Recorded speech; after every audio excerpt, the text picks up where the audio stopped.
আল্লাহ বান্দাকে খুশি হয়ে চারটি জিনিস দান করেন, কিন্তু বান্দা খুশি হয় না, বান্দা অখুশি হয়, বান্দা বেজার হয়ে যায়। আল্লাহ পাক রব্বুল আলামিন যখন বান্দাকে ভালোবাসেন তখন আল্লাহ পাক রব্বুল আলামিন সেই বান্দাকে খুশি হয়ে চারটি জিনিস দান করেন। নাম্বার ওয়ান, এক নাম্বার হচ্ছে যাকে আল্লাহ ভালোবাসেন, যাকে আল্লাহ মহব্বত করেন, তাকে আল্লাহ খুশি হয়ে কন্যা সন্তান দান করেন। কিন্তু যখনই কন্যা সন্তান হয় তখন আর তার দিকে তাকানো যায় না, তখন তার মাথার যেই কপাল আছে, কপালের যেই চামড়াগুলো আছে সেগুলো কুচকে যায়, তার চোখগুলো গরম হয়ে যায়। অনেকে দেখবেন নাতি হলে যদি ছেলে সন্তান হয় খুব ভালো লাগে, সবাইকে পাড়ায় পাড়ায় মিষ্টি বিতরণ করে, কিন্তু কন্যা সন্তান হলে আর মিষ্টি বিতরণ দূরের কথা, তাদের চেহারার দিকে তাকানোই যায় না। আল্লাহ পাক রব্বুল আলামিন এই কন্যা সন্তান বলেন আর ছেলে সন্তান বলেন, এগুলো আল্লাহ তাআলাই দান করেন। পবিত্র কুরআনুল কারীম খোলেন, আল্লাহ তাআলা নিজে বলে দিয়েছেন 25 নম্বর পারা 7 নম্বর পৃষ্ঠার 12, 11 নম্বর লাইন, 12 নম্বর লাইন, সূরা শুরা এর 49 নম্বর আয়াত আল্লাহ বলছেন, ইয়াখলুকু মা ইয়াশা ইয়াহাবু লিমান ইয়াশা ইনাসা ওয়া ইয়াহাবু লিমান ইয়াশা উযকুর। আল্লাহ যাকে ইচ্ছা ছেলে সন্তান দান করেন, যাকে ইচ্ছা কন্যা সন্তান দান করেন, যাকে ইচ্ছা আল্লাহ কোনো কিছুই দেন না। সুতরাং এজন্য অবশ্যই কন্যা সন্তান আল্লাহর পক্ষ থেকে আসে, এটা আল্লাহর দেওয়া রহমত। যেই ঘরের প্রথম সন্তান কন্যা হয় ওই ঘরের ভিতরে আল্লাহ পাক রব্বুল আলামিন বরকত নাজিল করেন, বৃষ্টির মতো বরকত নাজিল করেন। কন্যা সন্তান হচ্ছে বরকত, কন্যা সন্তান হচ্ছে রহমত, কিন্তু অনেকে এটা বুঝে না।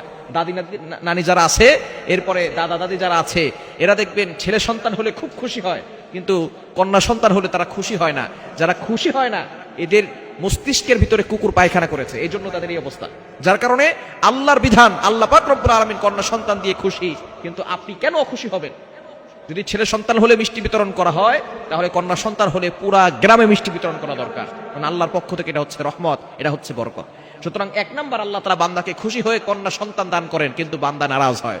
দ্বিতীয় নাম্বার, আল্লাহ তাআলা বান্দার প্রতি খুশি হয়ে বান্দাকে বৃষ্টি দেন, বৃষ্টি, কিন্তু বান্দা নারাজ হয়ে যায়। অনেক সময় বেশি বৃষ্টি পড়লে দেখবেন এলাকার অনেক নারীরা আছে ধান শুকাতে পারে না, বৃষ্টি হলে তখন আকাশকে গালি দেয়, তখন বৃষ্টিকে গালি দেয়। খবরদার, বৃষ্টিকে গালি দিবেন না।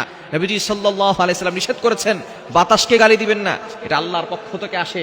বাতাসকে গালি দেওয়া মানে নাউজুবিল্লাহ, আল্লাহকেই গালি দেওয়া হয়ে যায়, নাউজুবিল্লাহি মিন যালিক। এজন্য অবশ্যই আমাদেরকে এই বিষয়ে সতর্ক থাকতে হবে, যাতে করে আমরা বাতাসকে, এই প্রকৃতি যেগুলো আছে এগুলোকে গালি দিলে অবশ্যই গুনাহগার হয়ে যাবেন। এজন্য আমাদেরকে সতর্ক থাকতে হবে। বৃষ্টি আল্লাহর রহমত, আল্লাহ পাক রব্বুল আলামিন বান্দার প্রতি খুশি হয়ে বৃষ্টি দেন, কিন্তু অনেকে এটা সহ্য করতে পারে না।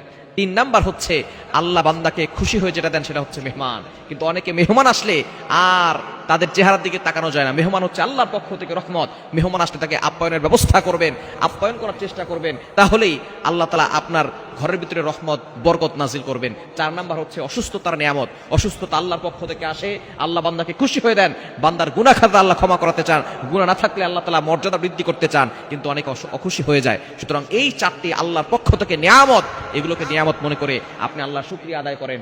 আল্লাহ তাআলার যেটা দিয়ে খুশি হন সেটা আপনি নিয়েও খুশি হন, তাহলে আল্লাহ তাআলা আপনার সম্পদে বরকত দান করবেন, আপনার জীবনে বরকত দান করে দেবেন।